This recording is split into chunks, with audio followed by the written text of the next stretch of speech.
मुकेश अंबानी अपने बेटे की शादी में 1,000 करोड़ का खर्चा कर देते हैं और आप अपनी बेटी की शादी में 50 लाख भी खर्च नहीं कर पा रहे हैं। दोपहर में चाय पीते पीते अमन अंकल ने ये बात राहुल अंकल से कह दी।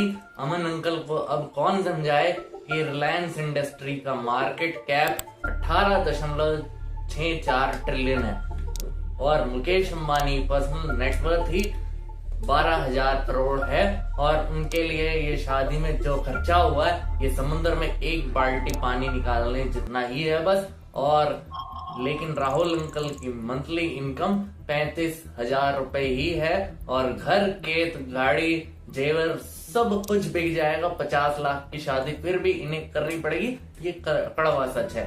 और लोन लेकर जाए करे 500 लोगों को इनवाइट करेंगे और बेटी को 1 लाख रुपए का लहंगा दिलवाएंगे। लड़का भी दहेज में गिरी सी गिरी हालत में तो बलैनो तो मांग ही लेगा। और सेलेब वेडिंग कर देख देख कर सब यही एक्सपेक्टेशन कर रहे हैं और चांदनी चौक में सब्यसाची की फर्स्ट कॉपी वाले लहंगे भी 2 लाख रुपए में बिक रहे हैं और 117.45 बिलियन यूएस डॉलर्स का हो चुका है वेडिंग इंडस्ट्री का मार्केट। 15,000 करोड़ में ही पूरे देश का बजट चल जाता है। लेकिन देखिए यहाँ शादी में ही लोग 5 लाख करोड़ खर्च कर दे रहे हैं और ये कुछ टिकट पहले गेस्ट लिस्ट भी तैयार करी जाती है, सरकार से अप्रूव होती थी। 25 गेस्ट से ज्यादा बुला लिए तो कोतवाल पहुंच जाएंगे और एकदम से ड्रास्टिक चेंज कैसे आया।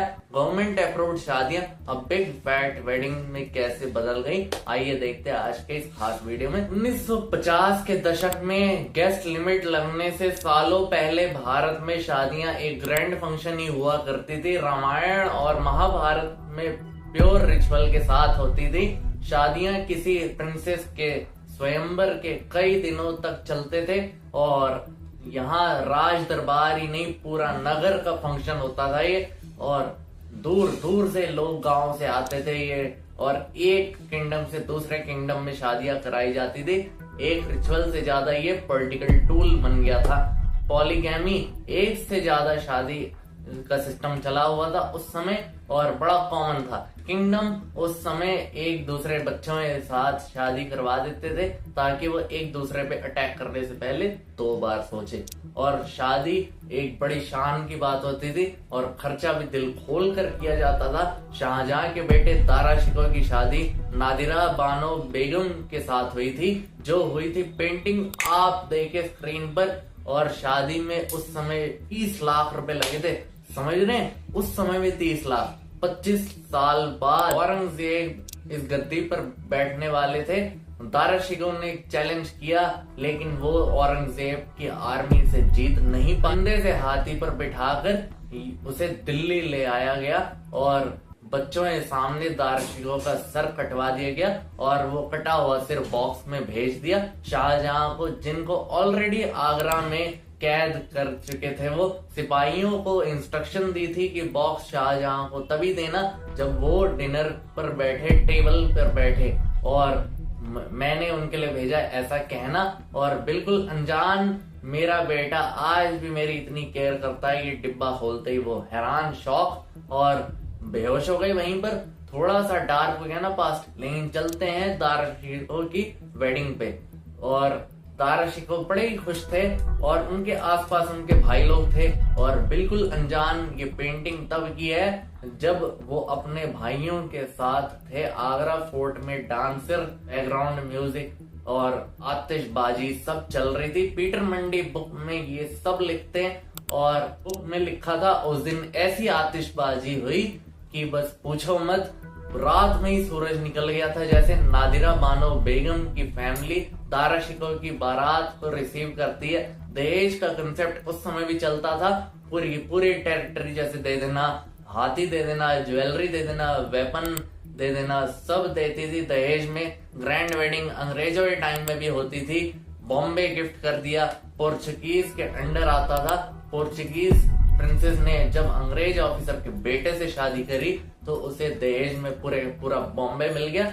ईस्ट इंडिया कंपनी ने फिर उसी बॉम्बे पर अपना कब्जा जमा लिया। मुगल और अंग्रेज सेलिब्रेशन सारा पैसा अपने देश से नहीं लाए थे और लूट लूट कर सिर्फ हमारे ही पैसों से शाहजहां ने चाहे अंग्रेज ने ये 4 करोड़ का सिल्वर कॉइन देखिए, इसी से तीसरी वाइफ के नाम पर ताजमहल बनाया गया था। तब बिहार में लोग भुखमरी से मर रहे थे और अंग्रेज ने भारत की सिटीज गिफ्ट करना शुरू कर दिया एक दूसरे को। तब पंजाब और सिंध भी भयानक भुखमरी से मर रहे थे और बस पूछो मत कितनी भुखमरी फैली हुई थी। और तब बहुत साल पहले अंग्रेज भारत छोड़कर चले गए थे, तब भी भारत की स्थिति बड़ी खराब थी। एसेंशियल फूड कमोडिटी एक्ट लगाना पड़ा और ये पर्पस था कि सरकार गुड्स की सप्लाई और डिस्ट्रीब्यूशन को कंट्रोल कर सके। शादी में दाल बन सकती है या नहीं ऐसी परमिशन लेनी पड़ती थी और जबरदस्ती बुला लिया हो 25 से ज्यादा गेस्ट को तो खाना तो बनेगा ही नहीं, बिल्कुल नहीं बन सकता भाई साहब। और दिल्ली में वेडिंग, फ्यूनरल पार्टी कुछ भी हो वो ऑर्डर ही नहीं लेंगे अगर 25 से ज्यादा गेस्ट हो गए तो, और कंट्रोल किया जाएगा इस चीज को। और 70 के दशक में तो शादी के कार्ड पर लिखा होता साफ साफ कि एक्सपेक्ट मत करना ज्यादा खाना अगर 25 से ज्यादा गेस्ट आ गए तो।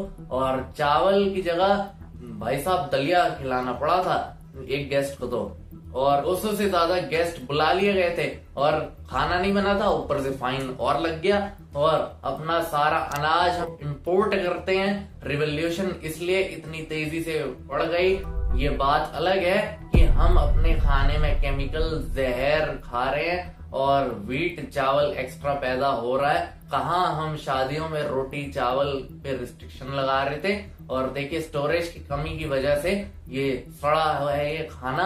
और फार्म लॉज लाने से भी ये इशू खत्म नहीं हुआ है। सरकार ने 1 लाख करोड़ लगाया है ये प्रॉब्लम को सॉल्व करने के लिए और ग्रीन रेवोल्यूशन के बाद भी प्रोडक्शन बढ़ रही है। और सरकार ने अब 50 से 100 गेस्ट की लिमिट कर दी है और इन पर रिस्ट्रिक्शन हटा दिया है। और 90 दशक में ऐसा हुआ कि एस्पिरेशनल क्लास पैदा हुई और बॉलीवुड मूवीज की टोन चेंज हो गई। रोटी कपड़ा मकान जैसी इमोशनल मूवी, अब बॉलीवुड की मूवी अब कुछ अलग ही थी और वहां पर सेलिब्रेशन दिखाने लग गए थे। और 3 साल बाद ही 1994 में एक ऐसी फिल्म आई, 15 सुपरहिट गाने थे, प्री वेडिंग इवेंट, इतने ज्यादा कभी खुशी कभी गम जैसी पिक्चरें आई और नोक झोंक दिखाते थे जिसमें बात बड़ी अच्छी लगी ऑडियंस को और अट्रैक्ट भी करती थी ऑडियंस को। और 200 करोड़ का बिजनेस करा था इसने और माधुरी जैसी पर्पल साड़ी की डिमांड बढ़ने लग गई और चांदनी चौक पर भीड़ लग गई। बैकलेस ब्लाउज, कुत्ते का नाम भी अब टफी रखने लग गए लोग। और कारण ये है कि करण जौहर एक ही टेम्पलेट को रगड़ रगड़ के उसी पे फिल्म बनाने लग गए थे।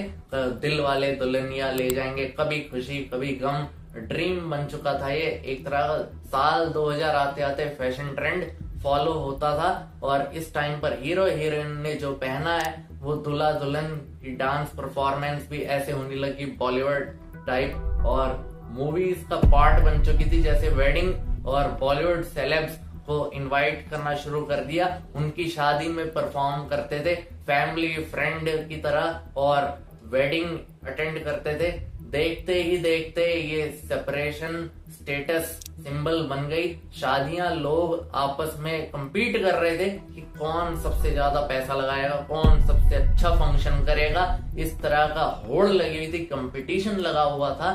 शादियों में इम्पैक्ट आज भी हमें अलग अलग तरीके से दिखता है और सेलेब अपनी शादी शेयर करते हैं सोशल मीडिया पर। रिचुअल कम होता है इसमें और फंक्शन ज्यादा बन चुका है ये। और स्टेज पर खाना, कॉकटेल, एक्चुअल पूजा पे तो कोई होता ही नहीं, मैक्सिमम गेस्ट भाग जाते हैं और कॉकटेल पी के या खाना खा के भाग जाते हैं। और एक ही तरह का कलर का डिजाइन है जो दूल्हा दुल्हन पहनते हैं और वही हर सेलेब पहनकर फोटो खिंचा रहा होता है। वेडिंग वीडियोस और फोटोज चाहे आप देख लो और एक ही तरह की एक्टिंग करते हैं फोटोज एंड वीडियोस में। Destination wedding, pre wedding photoshoot, themed wedding social media की वजह से ही पॉपुलर हुए हैं। ये एक सोसाइटी में वो सेक्शन भी है जो ये ग्रैंड और ग्लैमरस शादी अफोर्ड नहीं कर सकता, उन पर भी ये जुल्म है कि वो भी इस तरह का इवेंट करे, जबकि वो मजबूर हैं, वो कर ही नहीं सकते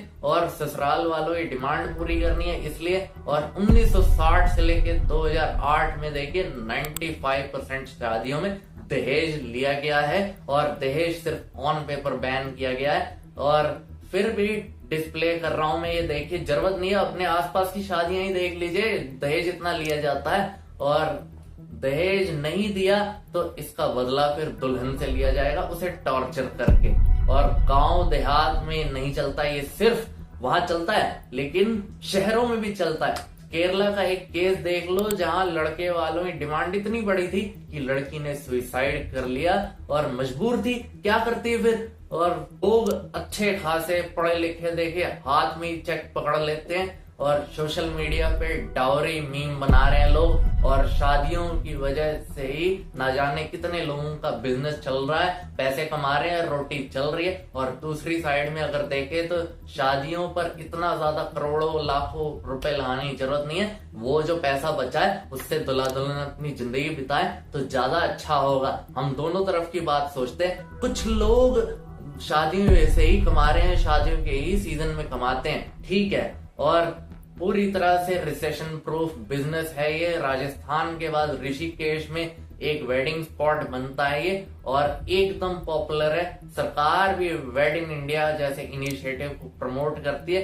इंटीमेट वेडिंग ही प्रेफर करी जा रही है और सेल्फ फंडेड शादी ही चल रही है आजकल कि लड़का लड़की अपने पैसों से शादी करे। और करियर पे ज्यादा प्रेफरेंस दी जा रही है कि पहले वो स्टेबल हो जाए, अपने पैरों पे खड़े हो जाए। और जहां शादी 22-23 साल की उम्र में होती थी, अब 28 की एज में लोग रिश्ता ढूंढना शुरू कर रहे हैं। आप देखिए आपके आसपास शादी नहीं हो रही, अब डेटिंग कल्चर फॉलो हो रहा है, क्योंकि लोग कमिटमेंट से डरते, रिस्पॉन्सिबिलिटी से डरते, रिस्पॉन्सिबिलिटी नहीं संभाल पा रहे भाई, जिम्मेदारी नहीं समझ पाए हैं। और देखिए विवेक बुद्धि चेतना को जगाने में व्यस्त हैं कुछ लोग और फ्रॉड होने से डर रहे हैं कि सब लड़के लड़कियां देखिए गोल्ड डिगर ही हैं और शादी कर ली तो हम बर्बाद हो जाएंगे। आपका क्या कहना है इस बारे में हमें कमेंट करके जरूर बताएं।